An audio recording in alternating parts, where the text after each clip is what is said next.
Inter-Roma 1-2, un'altra sconfitta, quarta sconfitta in campionato per l'Inter, la quinta in 10 partite, gol di Di Marco che illude un Inter che poi si fa ribaltare da Dybala e da Smalling. Simo, stiamo commentando a caldo, la partita è finita proprio pochissimi secondi fa, abbiamo detto cale il buio su questa Inter, di sicuro lo scudetto ormai non è più un pensiero che dobbiamo nemmeno considerare nella nostra testa. È un Inter che rischia anzi di perdere molto molto terreno da quelle davanti, perché nel frattempo ha già vinto anche il Napoli nel pomeriggio. È un Inter che oggi veramente deludente tantissimo, un Inter che non c'è, totalmente scollegata in una partita che, se andiamo a vedere le occasioni, magari non ha nemmeno meritato questa sconfitta, ma è stata una Roma normalissima, una Roma battibilissima. Abbiamo perso ancora una volta. Non vedo sinceramente dei segnali minimamente incoraggianti per il prossimo futuro. E stasera veramente, alla luce anche di quello che è stato il pre-partita, la vigilia, le tante dichiarazioni, le tante chiacchiere che sono state fatte, è una serata in cui la posizione del mister Inzaghi non è mai stata così in bilico, molto probabilmente, e direi anche a ragione. Sì, a questo punto ci sono stati allenatori che hanno pagato per molto, molto, molto meno, altri che hanno pagato per la stessa situazione, quindi mi sembra inevitabile quantomeno, diciamo, porsi il problema, diciamo così, perché comunque cercare di risvegliare un una squadra che attualmente è morta e sepolta, perché questo mi sembra che ci dica il campo, diventa difficile, con gli strumenti che l'hanno effettivamente uccisa, passatemi questa brutta metafora.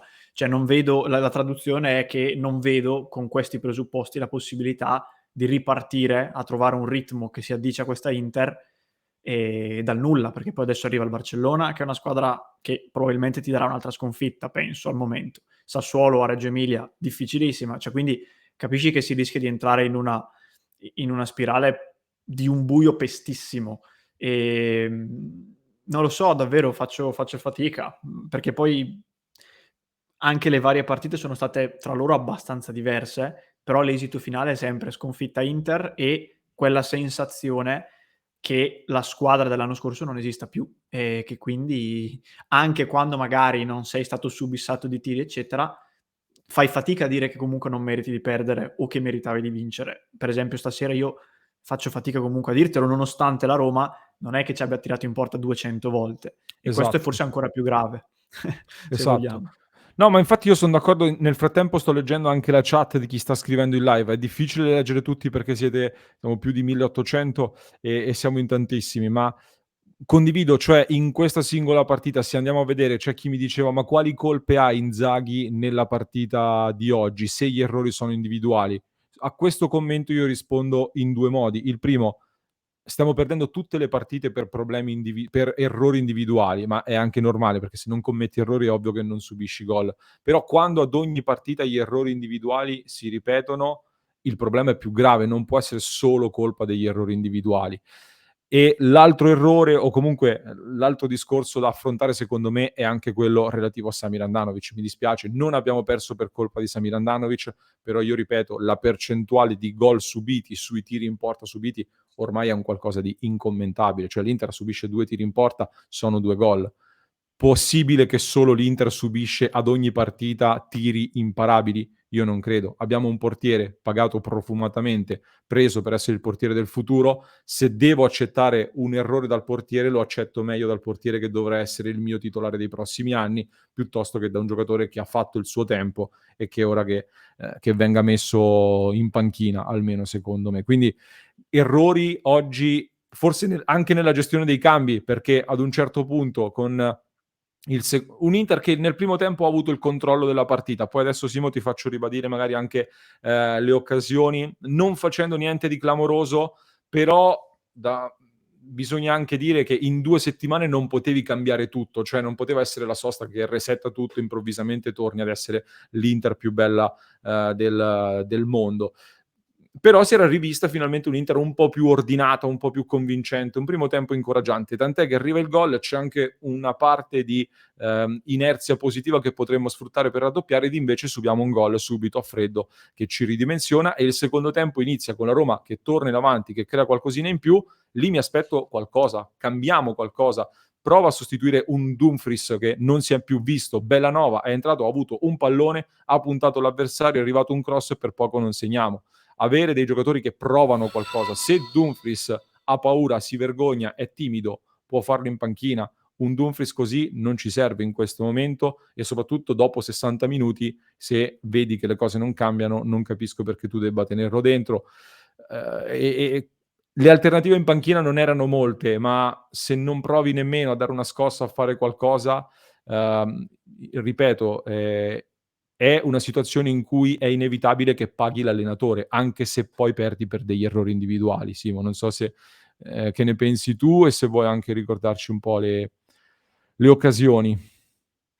Sì, sono d'accordo, cioè, io penso poi sono convinto che in questi casi le colpe non sono mai di una sola persona o di Chiaro, qualcuno proprio nello specifico, sono generalizzate.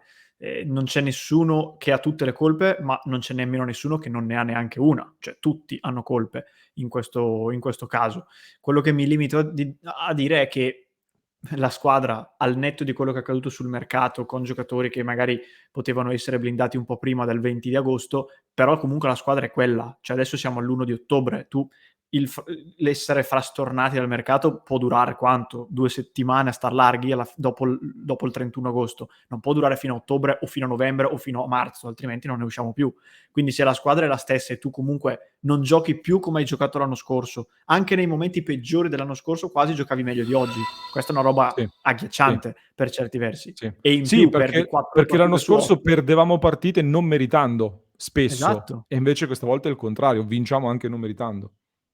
Cioè io ricordavo prima in cronaca Inter Sassuolo, per quanto sia stata giocata male, abbiam fatto una roba come 35 tiri, mi sembra di ricordare. Abbiam perso delle partite o non vinto comunque delle partite dove comunque ci sentivamo di dire: "Meritavamo di più, abbiam fatto molto bene". Quest'anno quale di queste partite ti porta a dire questo? Nessuna.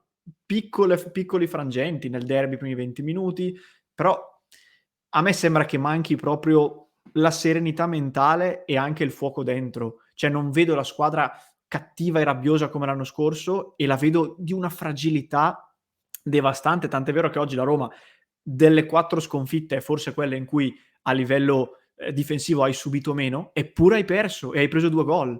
Cioè non possiamo andare avanti così, a perdere 1 partita su 2 di media e avere quanti, 13 gol subiti in 8 partite. Cioè Sì, dove vai con questi impressionante, numeri? Non impressionante. non vai da nessuna parte, 0.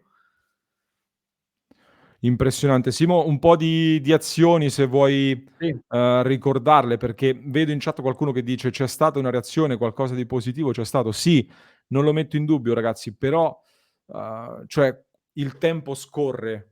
Abbiamo ancora tempo per aggrapparci a questi timidi segnali, cioè bastano questi timidi segnali. Io continuo a vedere timidi segnali spazzati via però da una tormenta di brutte cose e quindi questo mi destabilizza molto in questo momento. Io francamente, l'avevo già detto prima della partita, la conferenza stampa di ieri mi aveva molto infastidito, il modo anche in cui si era presentato in conferenza stampa il mister e avevo detto: "Secondo me si è esposto fin troppo con quelle parole ad un risultato del campo che rischia di essere ancor più pesante di quello che poi sarebbe maturato. Avesse vinto oggi sarebbe passato tutto in sordina. Con la sconfitta queste dichiarazioni così alla vigilia di una partita così importante diventano ancor più pesanti per la sua posizione secondo me. A me quella cosa aveva infastidito, rivedere stasera sempre i soliti errori e un Inter così scollegata, così sconnessa, questa è anche un'altra cosa che mi fa male e su questo do la colpa anche ai giocatori, perché come detto è un concorso di colpe. Io vedo una squadra in cui ognuno fa il suo, mi sembra, non vedo un gruppo in questo momento, però il responsabile dell'area tecnica in questo momento è il mister, è inevitabile che ricada su di lui poi. Eh sì, anche perché banalmente non puoi cambiare 20 giocatori, ma eventualmente cambi il mister, cosa che magari a volte non è giusta, però questo si può fare. A livello di azioni, dicevamo prima, se tu fai il conto proprio matematico, quindi non guardi diciamo, l'inerzia e così via, l'Inter ha più occasioni pericolose della Roma, e questo, come dicevo prima, forse è anche un aggravante per certi versi. Lautaro centrale di testa al quarto minuto, poi c'è il gol di Dzeko annullato giustamente dal VAR dopo 11 minuti, Çalhanoğlu da fuori con palla che esce di poco, il gol di Di Marco, dopo 9 minuti già ti fai pareggiare, il gol con cui l'hai sbloccata che era molto importante, poi si chiude il primo tempo con un tiro altissimo di Cristante, quindi anche nel primo tempo, fino al 40esimo la Roma non fa niente, fondamentalmente. Poi nella ripresa Lautaro alto al 53, traversa Çalha al 63, Aslani fuori di pochissimo al 66, quindi comunque anche qui l'Inter ha trovato delle occasioni. Poi c'è un tiro centrale di Abraham al 71esimo, il gol di Smalling che esattamente come il gol di Giroud, quello sull'azione di Leao dalla sinistra, ed esattamente come i gol dell'Udinese, non sono accettabili. Cioè non è accettabile che una squadra di Serie A, ma soprattutto l'Inter, prenda una punizione da centrocampo, un cross alto, morbido, con 3 giocatori completamente liberi nell'area piccola che staccano. Non è accettabile, io non ho capito ancora di chi sia la colpa, ma non possiamo dare colpa al meteo, cioè nel senso non è accettabile minimamente questo gol. Poi, come dicevi, appunto, entra anche Bellanova, fa quell'azione con quel cross dove poi purtroppo non succede nulla. Lo stesso Bellanova tira un tiro fuori all'83esimo e poi c'è l'occasione gigante di Abraham all'ultimo minuto, ma qui l'Inter era completamente sbilanciata. Quindi, ripeto, a livello numerico, gol annullato al VAR, traversa Çalha, sliding fuori di poco, l'Inter fa delle cose, però non ti dà, come dicevi prima, la sensazione dell'anno scorso. Quindi nonostante io legga queste azioni e vedo che magari l'Inter ne ha di più della Roma, l'anno scorso, vedendo la partita, ti dicevo, per sconfitta immeritata, quest'anno no. Cioè, faccio fatica a dirtelo. Sì, hai detto tutto Simo. Io aggiungo solo un paio di considerazioni in chiusura. Le dico solo in chiusura di clip perché sono delle considerazioni che secondo me quando valutiamo la partita va valutato tutto, come abbiamo sempre detto, ma anche qui non abbiamo perso la partita per quello che dirò adesso, ovvero per la gestione arbitrale. Anche qui una gestione arbitrale che mi ha lasciato molto perplesso, perché siamo partiti con un metro molto più permissivo, poi siamo passati a fischiare praticamente tutto.